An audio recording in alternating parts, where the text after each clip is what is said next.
Hello. So, I'm gonna start doing some videos um, about certain subjects. We're just gonna talk about things and hopefully figure things out in our lives and how we're dealing with things and how we can overcome them and what is the root of what's causing these things, what we can do to change it. Just like a little bit of a rundown of, well, let's start with the topic. I picked a card and I wrote, some things down on some cards. And the topic I picked today, it is May 14th, 2026. It is a Thursday.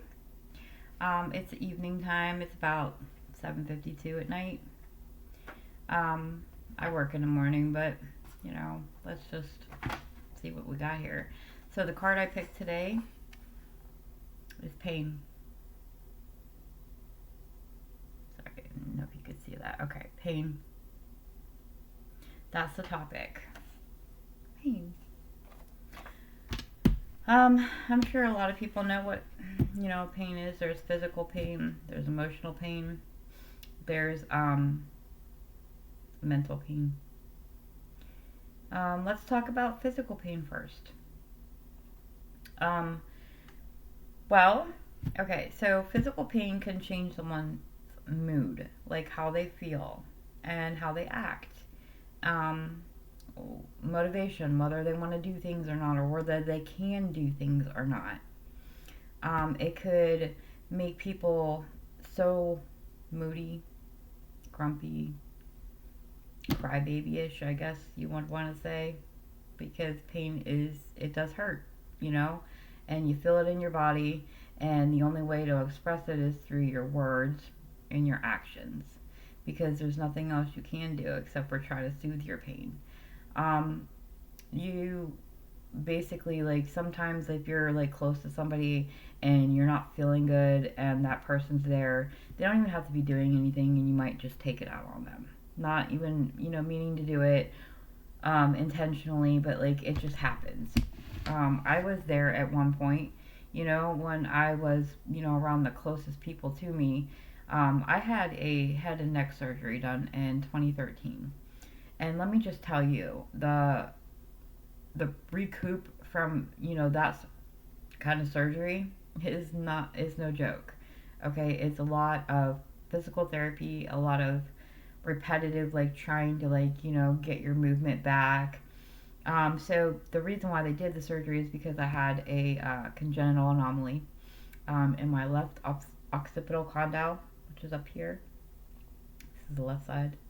Okay, so they had to do a decompression laminectomy, um, and well, let's just say I have a lot of hardware back there, and they started from the base of my skull up here, back here. That's where your axis is. That's what the occipital condyle is. It's basically your axis. So the left axis was up here, and it should have been down further down here. They found that on one of my scans, and I've always wondered, growing up, I had a stiff neck. I mean, pain too, but like more or less a stiff neck. Like I could never turn my neck. I could turn it now. Thank you, God, for that surgery, because, I mean, if it weren't for that surgery, I wouldn't have the mobility I have today. So the mobility I had was, like, I say, the doctor told me when he looked at my scans, he's a really a good top neurologist here in Youngstown. And he told me, he was like, well, you only have 25% mobility, and if I do this surgery, there is a chance, one, that you can be paralyzed. Two, it will work and you'll get some mobility back. And three, don't expect all of it to come back. That's what he told me. So I was like, you know what, I'm going to take this chance. And at the time I was married, and I had mentioned this, what he had told me, my surgeon, to my husband at the time. I'm divorced, by the way. But I mentioned it to him, like, I got to do this surgery because, I've dealt with this pain and the stiff neck for all of my life. Never knew what it was. Here was something I was born with. And in order to relieve some of that pressure, some of that pain, and maybe move my neck and not feel like a whatever, because, People used to make fun of me for this, okay? All right. So, like, I was like, yeah, I'm on board, you know? But my husband at the time, he was like, oh, if you do this, blah, blah, blah, I'm not going to be with you anymore. I'll leave you. Okay. But that's my body. And I should have the right to, make that decision on whether I want to deal with this pain anymore. You don't, you don't have that right. We're just married. It's a piece of paper. Like, yes, we made commitment to one another, but like, this is me we're dealing with here. Like, I should have the choice to make that decision for myself. I shouldn't have to rely on what you say or how you feel. Comes back to feelings, pain, physical pain. Physical pain can be any kind of feeling, emotional feeling, mental feeling, obviously physical. But it's how you get it out there. It's how you deal with it, how you speak about it, or how it's received. I mean, you can't like go around mother effing people because you're in pain and think that there's not going to be consequences and someone's not going to snap back at you and be like, hey, get yourself together and get in line. I mean, I'm sorry that you're feeling this way, but you cannot be taking it out on me, type of thing.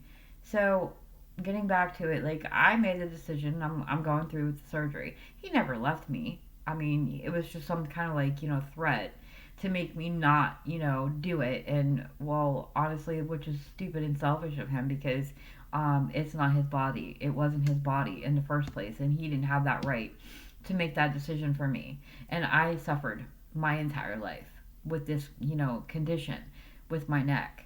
Okay, so I had to make that decision for myself. Whether he was on board or not, I made it, and I did, and I went through with the surgery.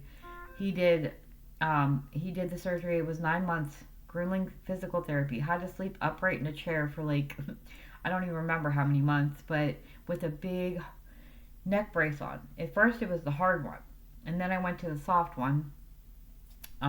He did the surgery in the back. He was going to go through the front, but then he decided, no, no, no, it might be too risky.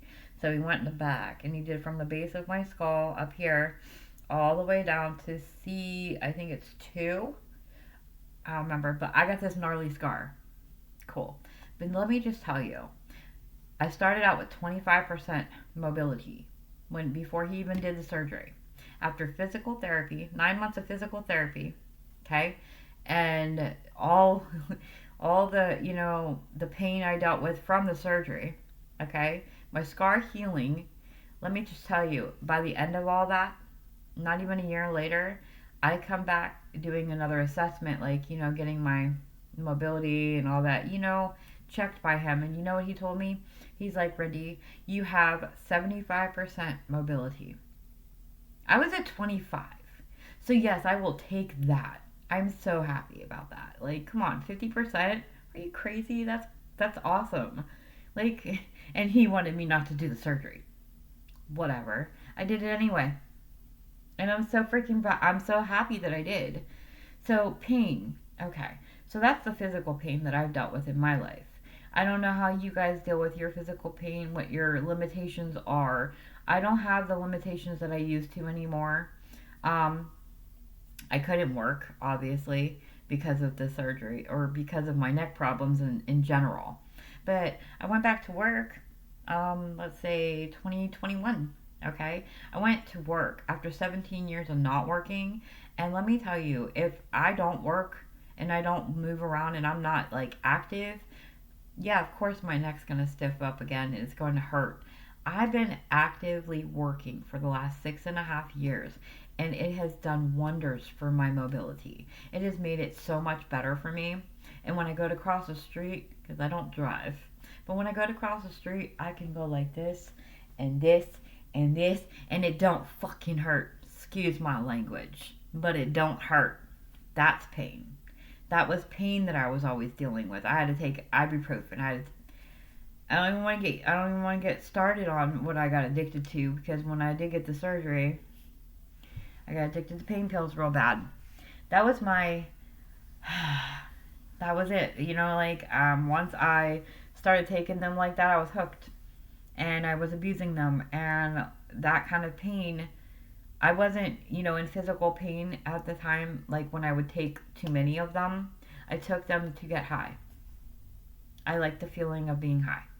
Honestly. But that kind of pain, numbing out, basically, that's an emotional pain. Yeah, that's an emotional pain. There was something that I just didn't want to deal with, didn't want to cope with. So I loved the way that those pills made me feel. Not having to deal with those things, not having to deal with my realities, not having to deal with physical, mental, emotional pain, any of it. I basically used my pain pills that were supposed to help with my physical pain to numb out all of it. I didn't want to deal with shit. Okay? That's where the emotional pain comes in. Okay? I literally, I was in like, I was in like a depression after I had gotten divorced. And I started taking the pain pills more and more and more because during my divorce, I used to have my husband at the time, my ex-husband. I used to have him because I would run out. I'd have him go looking for some for me. I would have him searching, okay, buying them for me. I was codependent on him buying them for me. That right there, I knew it was a problem. I knew it was.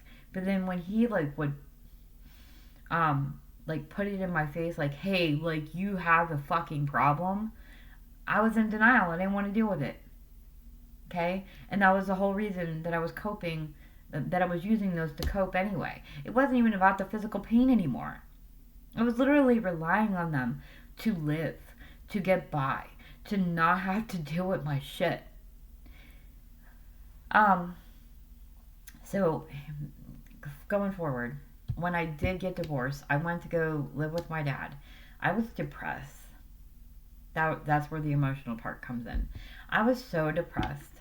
I kept I kept thinking I was a fucking failure because I had left my husband. I ended my marriage. I didn't. I felt like I didn't try hard enough. Where I mean, like I could have probably tried a little bit more. I could have probably tried to work things out more.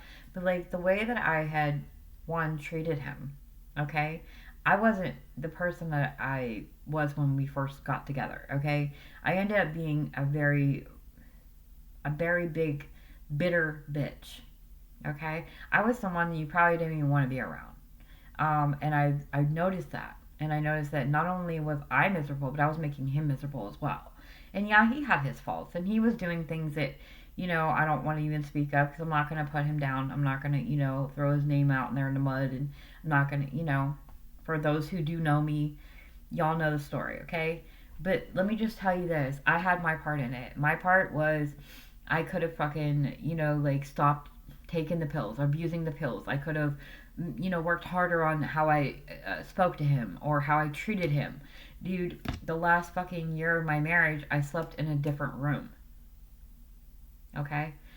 I was in denial of putting it out there that I was no longer in love with him. Actually, putting it out there that I was probably not even in love with myself. That I didn't love myself. And in turn, I didn't love him because you can't love another person if you don't love yourself. And I figured when my addiction started spiraling after my divorce and I moved in with my dad, I figured, yeah, this is my rock bottom. And I didn't leave my room for 5 years. I lived in my fucking bedroom for 5 years. At one point or two, maybe, I went off grid. Like, I didn't have Facebook, I didn't talk to nobody, I didn't have no friends. I gained a fucking ton of weight because I was just sitting in my bedroom fucking eating sugar, snack cakes. I mean, like, hiding shit under the bed because I was so ashamed of how much I was fucking scarfing down all this food and eating all this junk that I shouldn't have been eating because I was so depressed and so unhappy with my life. And I'm like, where am I going with my life? I'm like, what do I do? My dad would be like, Randy, you gotta get out of here. You gotta, go for a walk. You gotta get out of the house. Get off your ass. Do something. And I just didn't want to. I was literally I was that depressed. And that was the physical, or that was the emotional part of the initial physical problem that caused me to become addicted to pills. I didn't want to deal with my life. And that's where now the mental part comes in. Um, so, I literally had hit rock bottom with the pills part of my physical, mental, or physical, emotional, and then mental part. I had, my dad was sick. He had gotten sick with cancer, and he was, not in good shape. He wasn't doing very good. I was in active addiction. I was still really heavy on pills. I was abusing them. But at some point, I don't know what made me do these things because, like, it's just not in me to do something like that, especially to my dad, because I love the shit out of my dad. You know what I mean? Like, I didn't want to do what I did.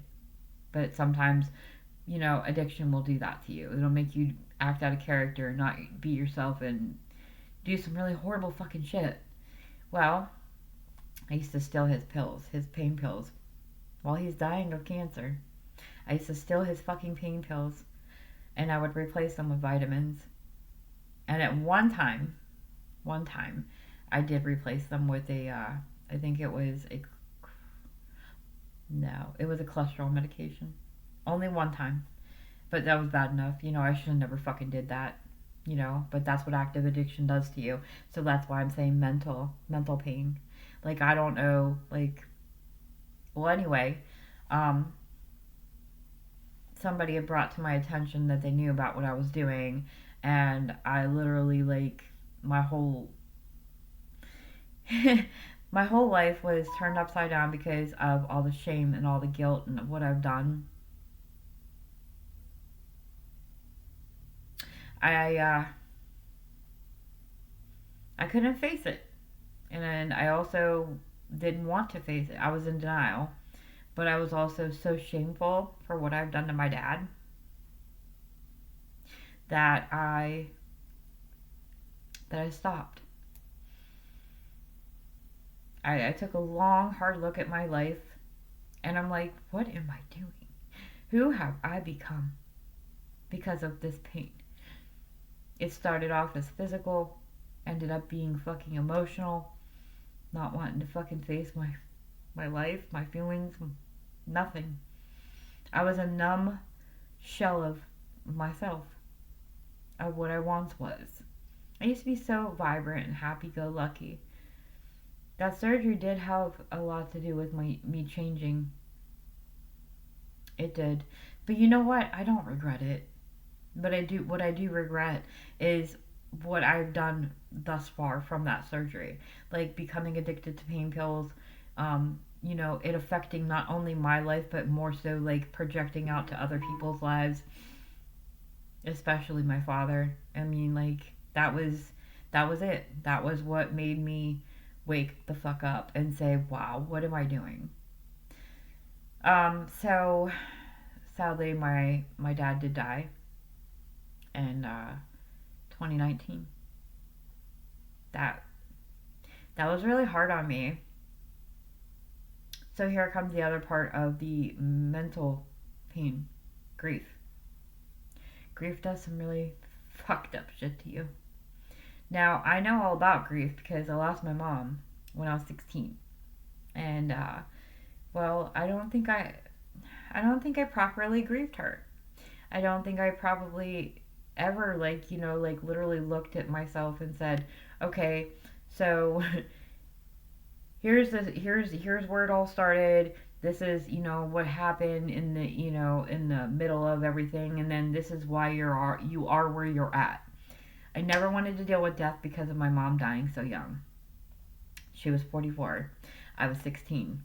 Okay? And then there was a domino effect, or a chain of events, I should say, that happened when my mom passed away. From the time my mom passed away, at that time I was a teen mom. I had a baby at 16. My mom died 6 months later.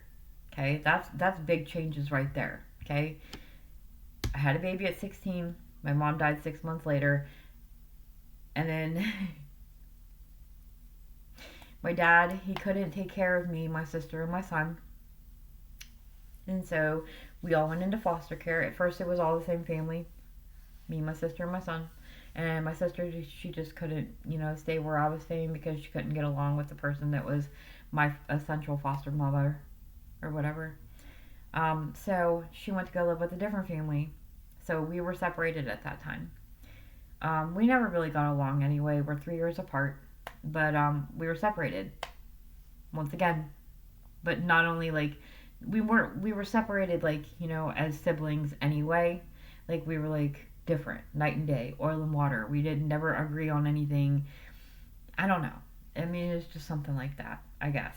But then like physically, we were separated. Okay, I never really got that relationship with her. I never was able to even try to mend that relationship with her over the years. She started her family, I started mine. I had kids, she had kids. We tried to have some stuff to do with each other in the midst of all of that, but then like we just never really saw eye to eye on anything. So we always had difference of opinions and we just never, agreed on anything and never got along. I've accepted that and I don't know how she feels, but I mean, there's nothing I can do. I can't make someone love me. I can't make someone want to be in my life. And I wouldn't want to do that. I wouldn't want to fucking force anybody or control the fact that somebody is in my life or not. Okay? So I've accepted the fact that me and my sister do not have a relationship. I have two half sisters too, but I don't have a relationship with them either. So, moving on. Grief. So when my dad passed away, I thought, man, because it hit me like a ton of bricks when my mom died, but I was younger. Now I was 30, 34, 35. I think it was 35. I don't know. I remember it's 2019 and I'm 44. You do the math. I'm not really good at math. Never was. Anywho, so back to the pain and the grief. I never wanted to deal with any kind of death because of my mom. The trauma I dealt with having to be uprooted, my whole life being uprooted. When my mom died, it was like a domino effect, like one thing after another, after another, after another. And then my dad, he had given us up, so I didn't have him in my life on a constant basis. So you figure I didn't have my mom anymore. Me and my sister had separated, basically. Okay? And then my dad wasn't in my life, consistently. Okay? So there was that. There was that kind of grief, okay? That was the grief that I had probably initially started with, and which pushed my whole life into a denial phase. Denial. Numb yourself. Denial. Do not deal with it because it's too hard and it hurts too much. Don't face it. Ignore it. You know what I mean? Or take it out on other people because, you're not strong enough to deal with it. Or let people, use and abuse you mentally, physically, emotionally, whatever. You abuse the drugs because that will keep you, from thinking about your inevitable shit. Okay? So, like, that was the mentality that I've carried on since 16 years old. Okay? It's like fight or flight, trauma, survival mode. I was literally living in all of it. So I know for a fact that my nervous system's been shot for a very long time. So it was just recently that I have, because I'm going to go back a little bit more. Okay? So after I quit doing the pills, okay, after I quit doing them, I got addicted to gabapentin. It's still a pill, but it wasn't the narcotics. It wasn't the opiates, whatever. So that was that.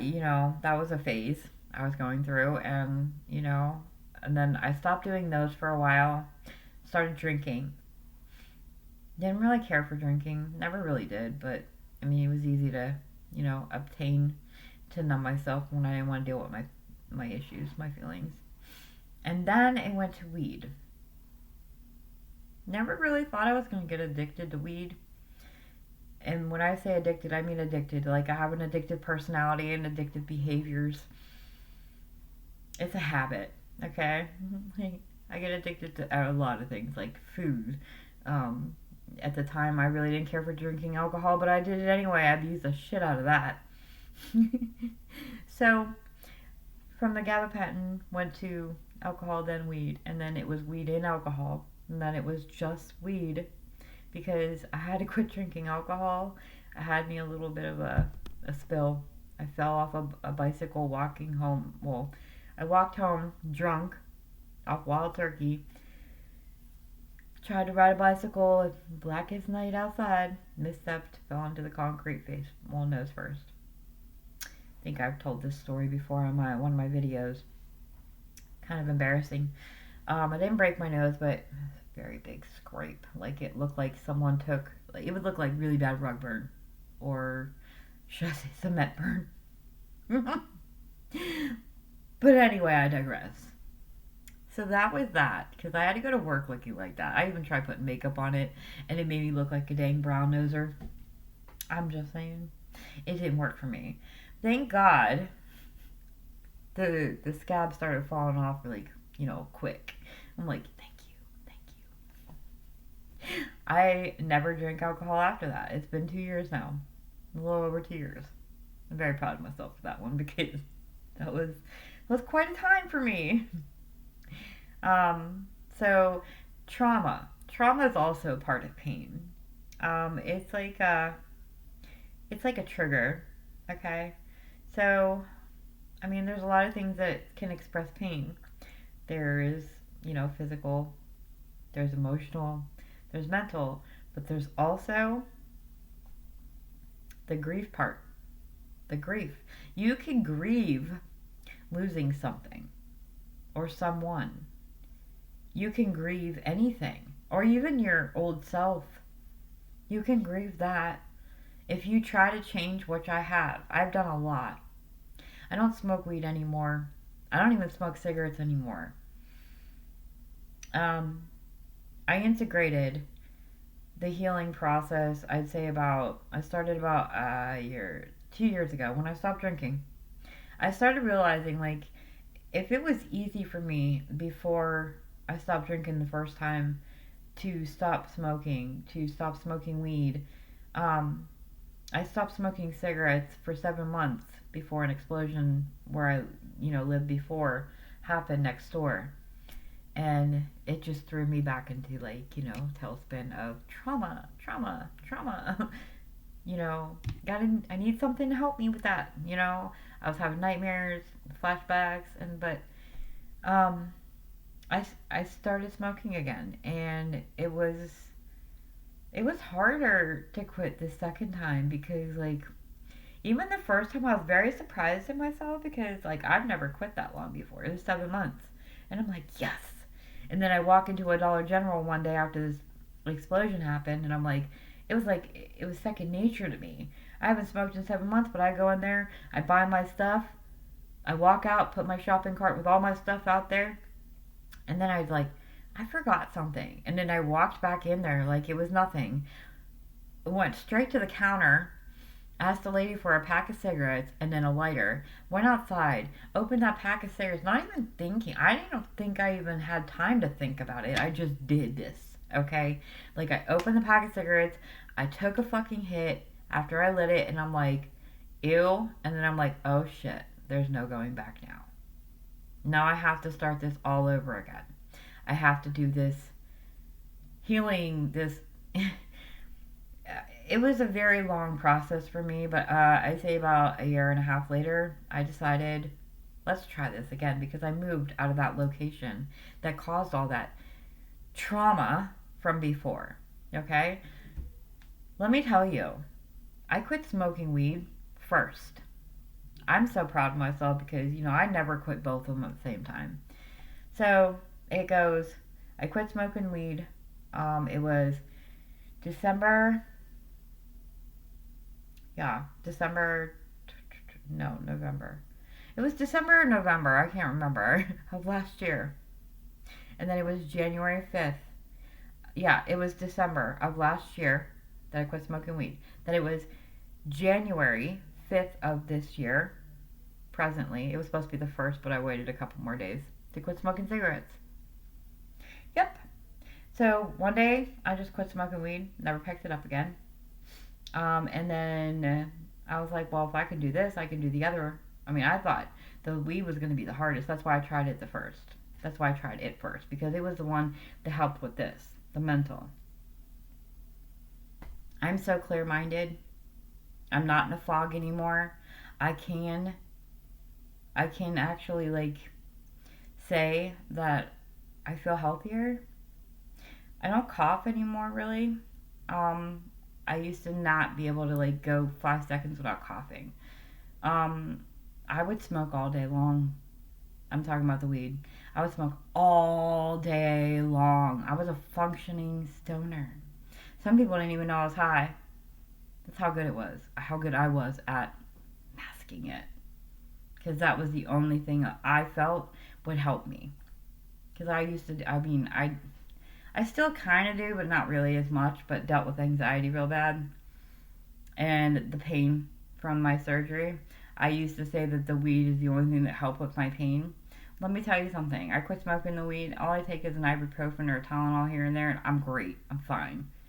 So it was all here. It was all up here. Once you get that under control, your mindset, think positive, that pain is non existent.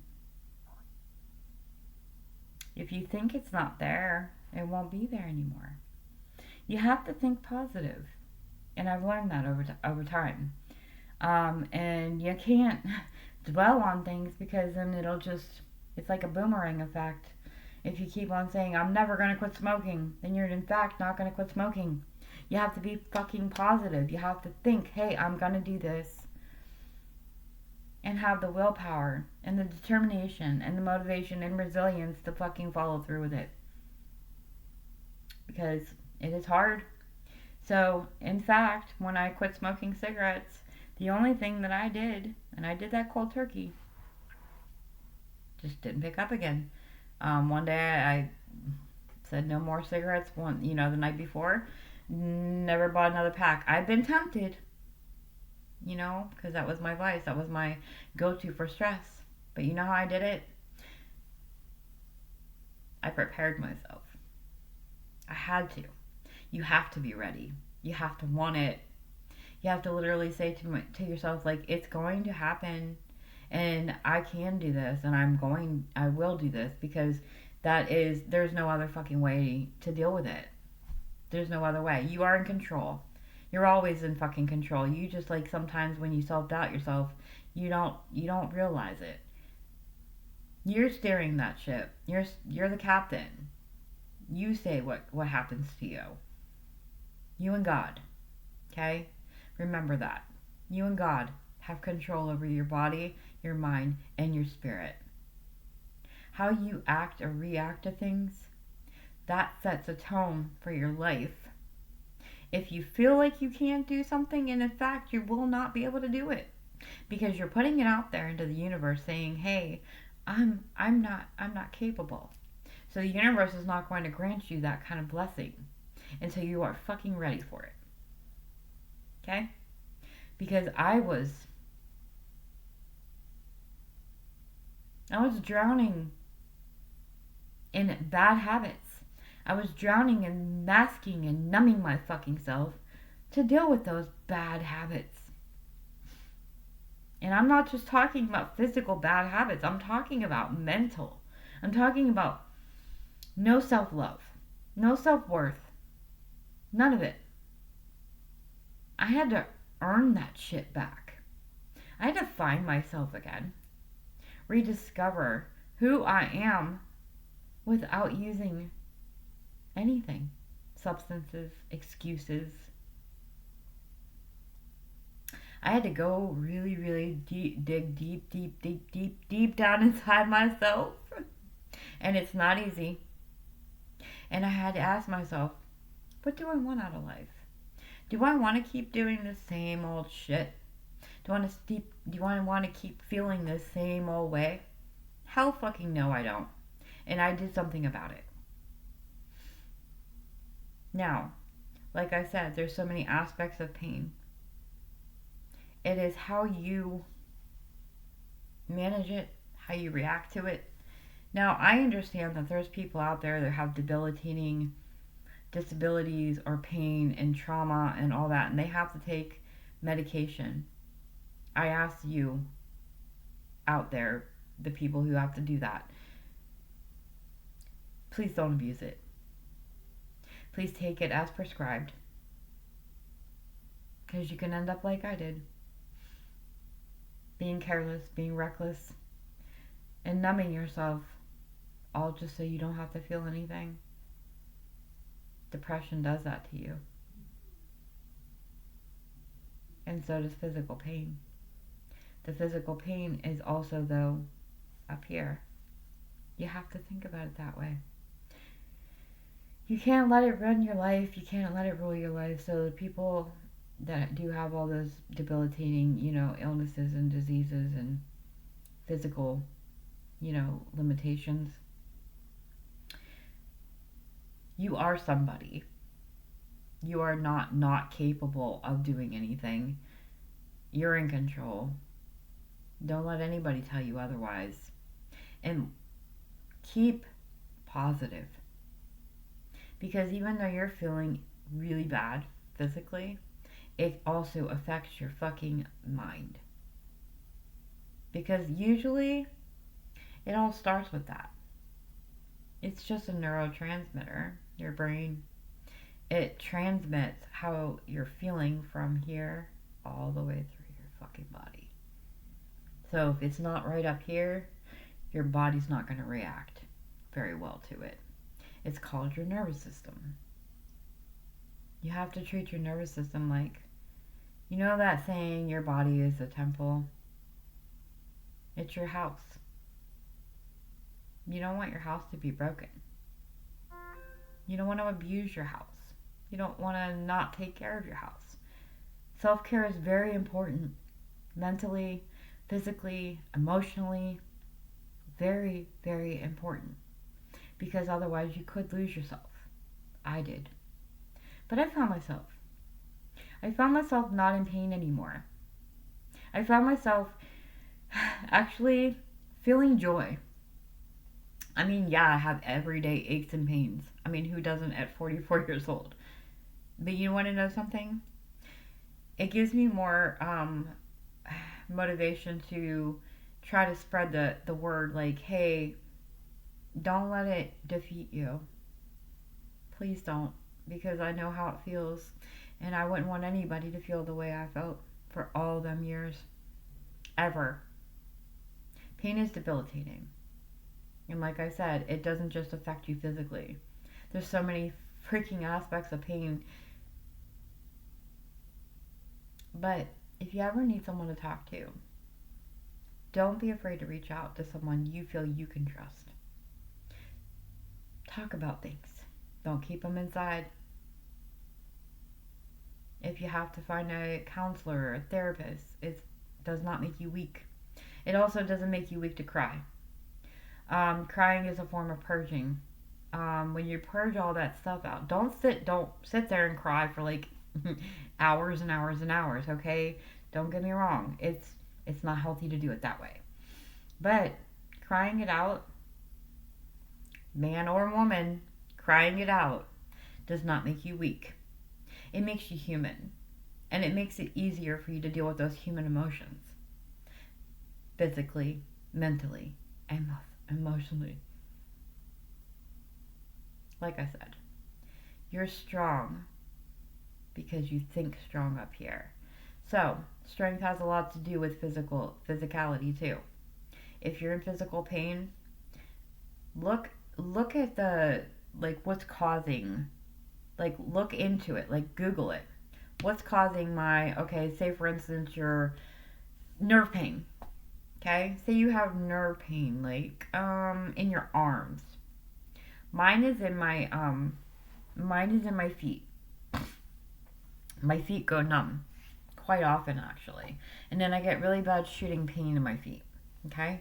I've learned that it's part of a neuropathy. Okay? And I looked up neuropathy. Basically, it has to do with your central nervous system. It's all related, and it's all rooted within your body. So if you can find something that will um, help you with the one aspect that's causing you pain, like look into it, see what you can do holistically, like for your on your end. Okay, not what a doctor can do for you, but like look up and see if you can like add like a routine or a regimen to keep the pain from being so bad, like icing it or putting heat on it, or maybe even investing in a TENS machine for nerve pain. I mean, I've done it. I had nerve pain because of my neck before. Heat in a TENS machine is it works miraculously. Okay, it works wonders. And another thing too, like I know that a physical pain can, cause you to be, like I mentioned earlier today, moody. Don't take it out on people if you can help it. I know it's hard. I know that, like, when I'm in pain, I like to lash out. That's why I try to stay away from people when I'm not feeling good. I know that now about myself because of what I put my ex husband through. He was the closest person to me, and because I went through that, horrific healing process of my neck, being surgically worked on, um, he literally got the brunt of everything. And I never really got the chance to apologize to him for that. I was a royal bitch. I'm not, I'm I won't say I won't admit it because I was. And I know that that had a lot to do with our marriage not, really doing very well. That and the fact that I stopped, loving him. And it wasn't even his fault that I stopped loving him. It was because I never really loved myself. And I didn't really know what love was. Like I said, there's all sorts of types of pain. There's self inflicted pain. There's, self mental pain. Like, you can get stuck in your head, but you shouldn't let it. You shouldn't let it happen. And if you need help or you need to talk about something, please go. Go ask somebody. Go talk to anybody that you can trust. See, me, I do talk to some people, but my trust limit to these days is like this, okay? So usually what I do is to distress. If I'm having one of them stressful days, I come home and I talk it out with myself. Just talking about it, not even the fact of anybody listening to me these days, honestly. Just talking, venting it out, getting it out there, releasing it, and saying, okay, it's done. Or, like, they say, if you talk to yourself, please don't answer yourself because, that means you're crazy. I don't believe that. You might know why? Because you are your best friend. You are your own best friend. You are probably the only person you can trust. And one, if you can't trust yourself, then who can you trust? If you don't love yourself, then you cannot love another. Remember those things. It makes the pain less once you realize your worth. Once you realize that you are in control, that you can change things if you want to. You gotta try hard, work at it, put the work in, and maybe, just maybe, you'll get somewhere. All right. Well, thank you for listening to me talk about the topic of pain. I hope it helps somebody.